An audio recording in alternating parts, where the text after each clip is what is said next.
Chief Meteorologist Tara Lane, today on Fox 46 News at 5. Fit, active, healthy, happy, enjoying the prime of your life.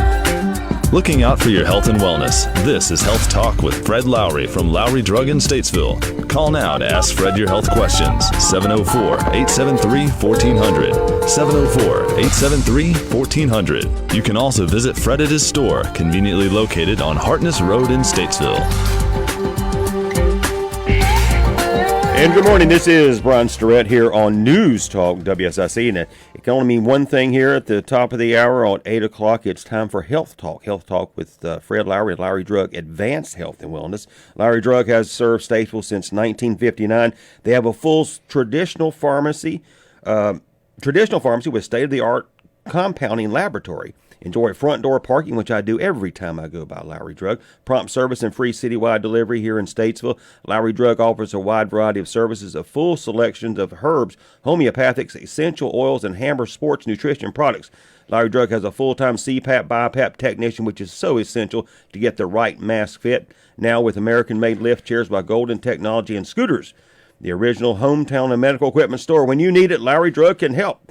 It's your choice for the best selection of medical equipment. I'm here with Fred Lowry, Jr., pharmacist and doctor of natural medicine, and this is Health Talk. Good morning, Fred Lowry. Good morning. Good morning. It's cranking again. It is cranking, and it's beautiful. A little touch of fall out there. Don't you love that crisp? I do. It's time for favorite time of the year. It's bonfire season. I love to have a nice little bonfire in the evening and this crisp air, cool air. And how are your horses and dogs doing?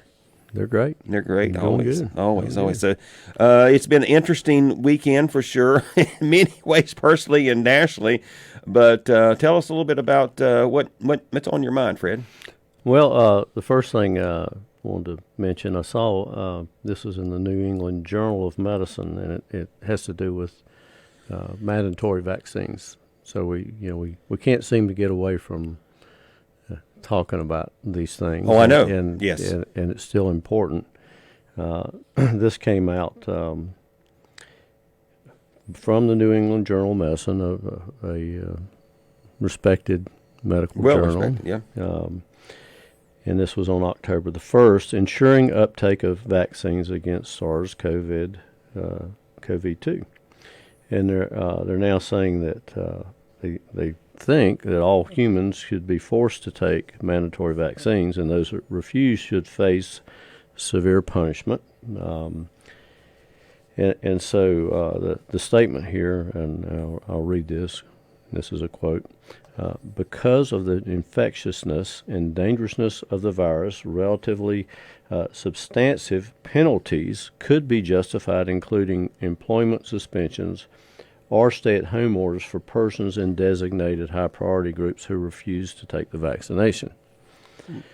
So it's a sort of an authoritarian medical approach, and so the other thing about this is this is a pass of things that might happen in the courts. They don't want to make it mandatory, but they would suggest that there is some compulsory vaccination absolute requirements, and noncompliance would have some type of penalty.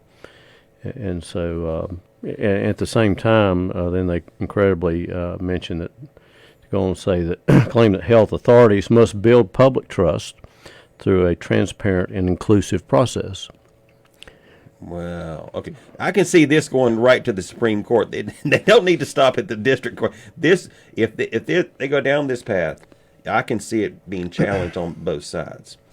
Well, it could be. There's people obviously that will be on both sides, but this is a kind of a health authoritarian type of approach, but they don't want to call them mandates, because that but can get them maybe in trouble. But offering to punish you for refusing to go along with that, so obviously it could be challenged in court, and and then they want to build trust, which is kind of difficult for you to do. And they've even introduced this something called a vaccine social credit scoring, basically, that it's kind of like a vaccine passport, if you will, to validate your compliance and then allow you or not allow you in different places. Well, let me ask you something. Okay, so we talk about the vaccine,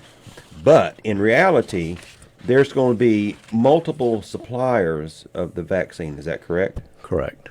And will they all have the same formula? No, they won't. So how will you? Okay, so Well, they're made by different companies and they have different methodologies.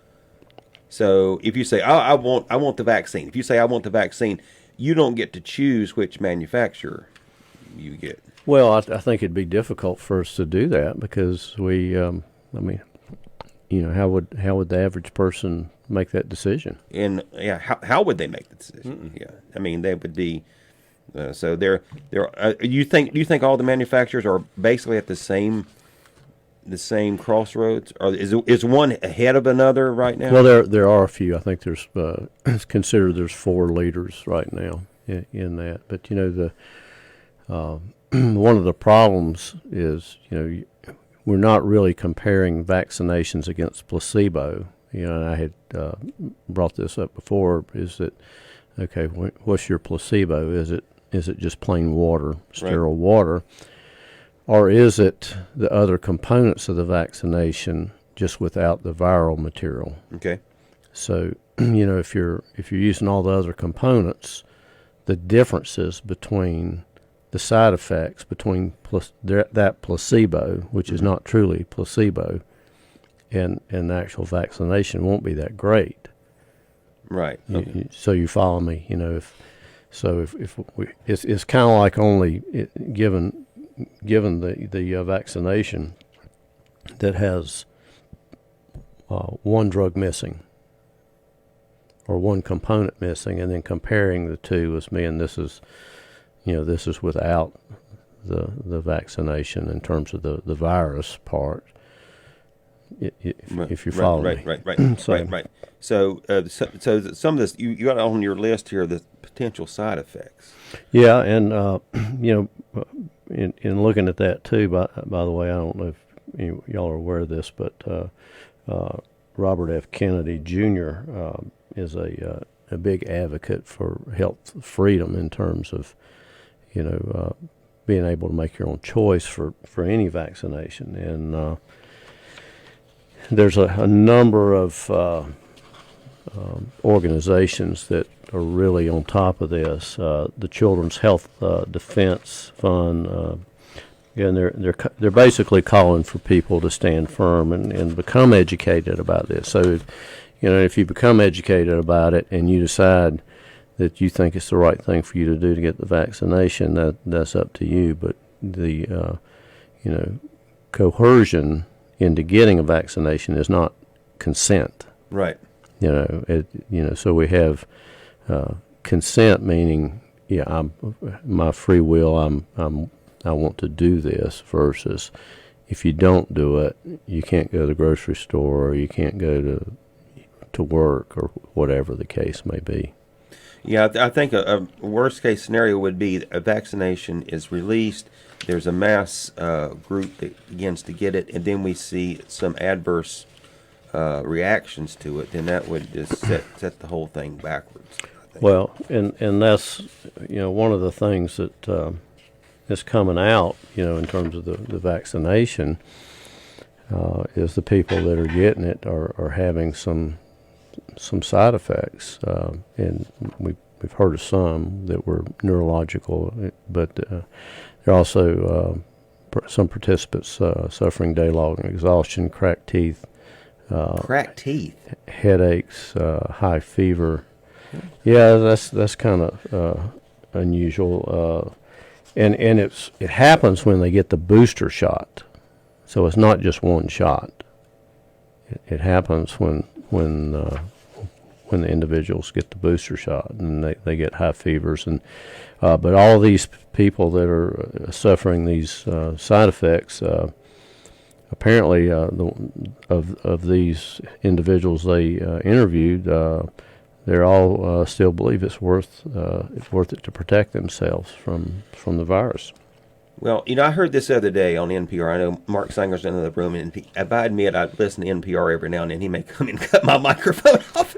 I don't think that's a bad thing. I think it's a good idea to listen to some other to other sides. But the argument was made on there was this was a radical argument. This guy was saying, and his name escapes me right now. He's saying go back to a 90% shutdown for 5 weeks. And we would suffocate the virus. It'd be gone. A massive, really strict shutdown again. Of course, the economic impact would be catastrophic, probably. Yep. Yeah. People. Well, that gets into would people be able to survive? Right. I mean, because they've already. Now, if we did that back in March and bit the bullet that radically then. But we've lost too much, and that is extreme. I think in terms of practicality. Right. It's not practical. It's not practical. Yeah, it's not practical. But so it's going to come up. I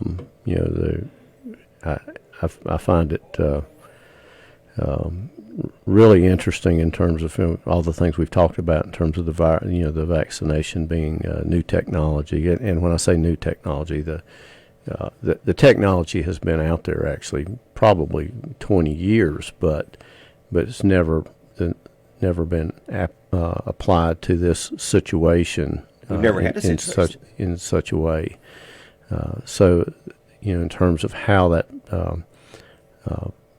vaccination, which is actually not really a vaccination, it's genetic therapy. Oh, yeah, that's right. That's right. You explained that. There's more than one approach to a vaccination. Right. So it's kind of like when they talk about using the word of having a cancer vaccination. That's there's so many things that technically can cause or start cancer. You can't really have unfortunately a cancer vaccination. Something So it's still up in the air, and people may be faced with that choice. But I think currently, as much as 50% of the population is not really on board with that, or they want to wait and see how it happens.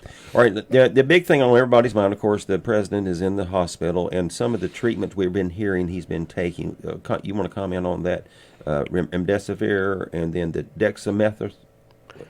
Well, there's a lot of those type of, there's the antiviral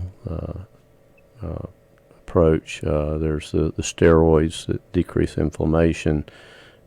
These are things that are being employed for, other people that have the virus, all over the country. So it's not necessarily a preventive. It just the concept is it keeps the inflammation down long enough to build up your own antibodies. So he would hopefully have a shorter recovery time. Is that?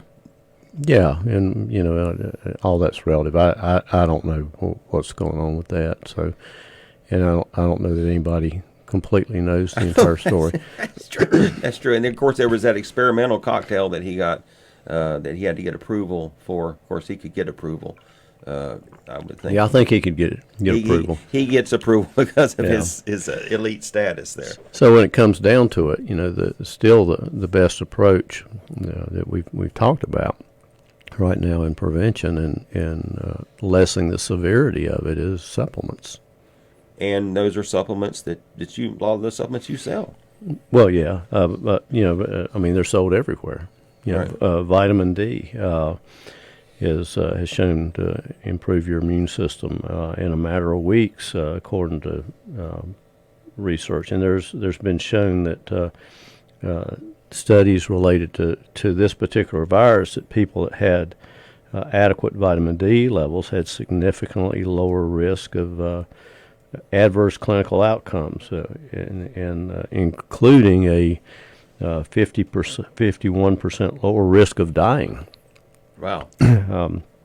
So, they're that's that's a positive thing. And as we go into the wintertime, we're getting less sun, and I think a lot of our culture and our work, there are a lot of people that don't get a lot of sun anyway. So vitamin D has been a focus of the medical profession for a number of years. In recognizing that that's an important nutrient in terms of overall health, and does so many things. So. Well, of course, I was about to say, you made the good point, is as we get into the cooler season and you're inside more and you're less out in the sun, then you need to supplement with vitamin D. Because a lot of people are out all the time, obviously get the vitamin D because they're exposed to the sun more. Right.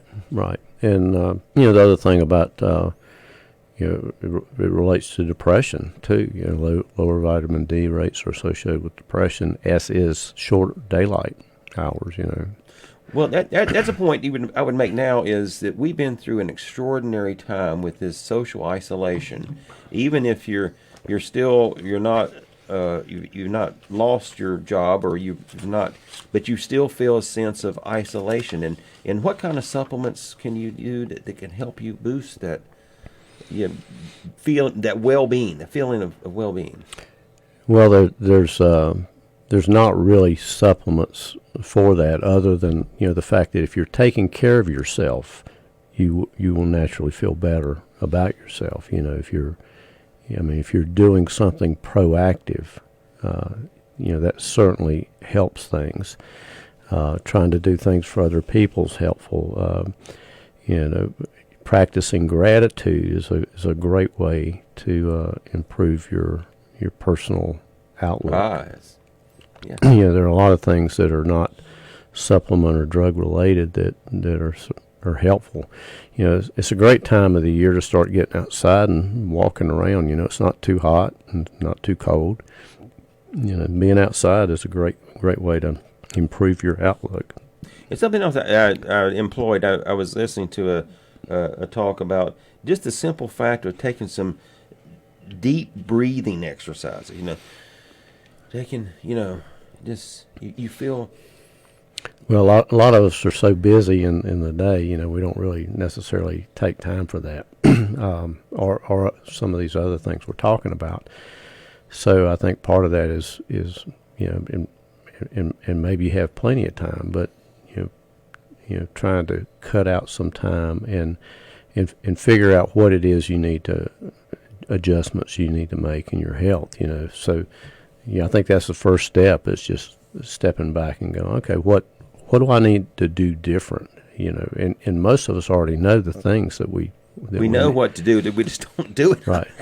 Yeah, and so a lot of people come to me for a consultation, and I point them in the right direction and all that. But then some of that is just it is fairly simple. It's things that you already know, but in terms of getting a direction for your health plan, that might be something. But if you'll just stop and say, okay, what do I want? What are my goals? What would I like to improve?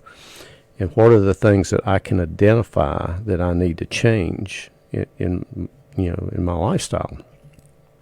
And most people can come up with a few of those. And a lot of times you can do it naturally.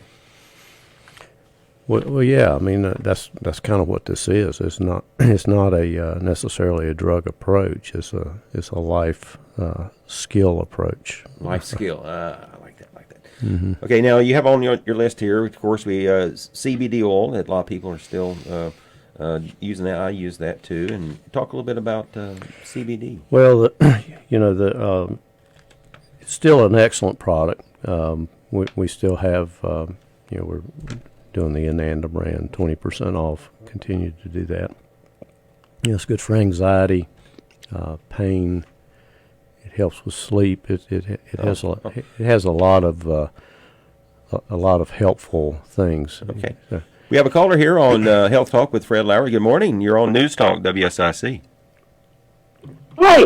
Good morning. Good morning. I appreciate the broadcast. We just, had a comment. One of the ways that we can improve our life has to do with the question that was asked earlier, and what you was just, mentioning, like with vitamin C, there's a number of different companies that manufacture it with different insert ingredients. Same way as far as our medicines, are concerned.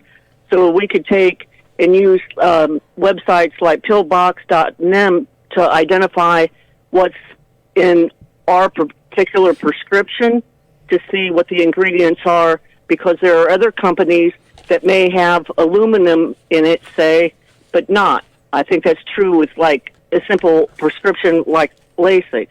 So since it would be hard for a pharmacist to, research each one of those ingredients for every med that it is that he dispenses, then we have to assume that responsibility for ourselves.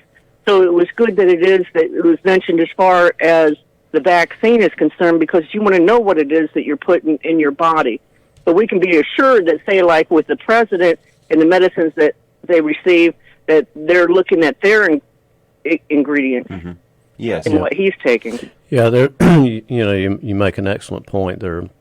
In a tablet or capsule, there's a number of what they call excipients, which are other ingredients, and so there are things in there that may or may not be the best thing for you. But the hard thing is, as you know, is that unfortunately, I think we lost the call. That's okay. But thank you for the call. But I'll continue in that.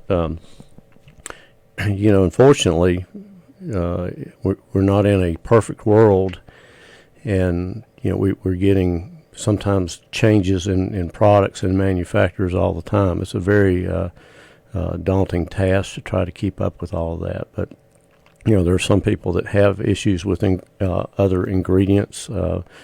Sometimes there's gluten in a food, or in a medication. There's lactose, or could be. And sometimes that's where compounding comes in. That we've even had people that are allergic to cellulose, or have difficulty with cellulose, and so that's where we sometimes will do compounds for an individual if we can get the original ingredient. So thank you for that call. Yeah, excellent call. Thank you. We're winding down. You want to mention the pulse system real quick? We're getting to wind down here. Well, in some cases, the pulse and the CBD oil are going hand in hand. Sure. The pulse electromagnetic field therapy, it's great for pain and inflammation. Stimulates healing. Can help with injuries, past injuries. It's said to support neurotransmitter balance. Helps reduce stress. Relaxation. So it's a great intervention. That pulse electromagnetic field therapy, we've had great success with it for people that want to try it, and that particularly injuries, people that have. Well, your niece. And my niece, and we've had other people. My wife. So go. Fred Lowry Drug Advanced Health and Wellness is more than just a drugstore. it's a source for all kind of things for your well-being. Yeah. Well, I have a particular interest in healing and effectiveness in products and that type of thing. So that was my direction. That is the goal. It's been since 1959. Lowry Drug has been more than just your regular pharmacy. We're winding down here on News Talk, Health Talk with Fred Lowry, Lowry Drug Advanced Health Wellness. Go by and see Fred Lowry this week. Call 704-873-2247. And Fred, hope you have a great week. And I'm going to say a special hello to my wife who's listening out there. Gina, I love you. Thank you. Thanks.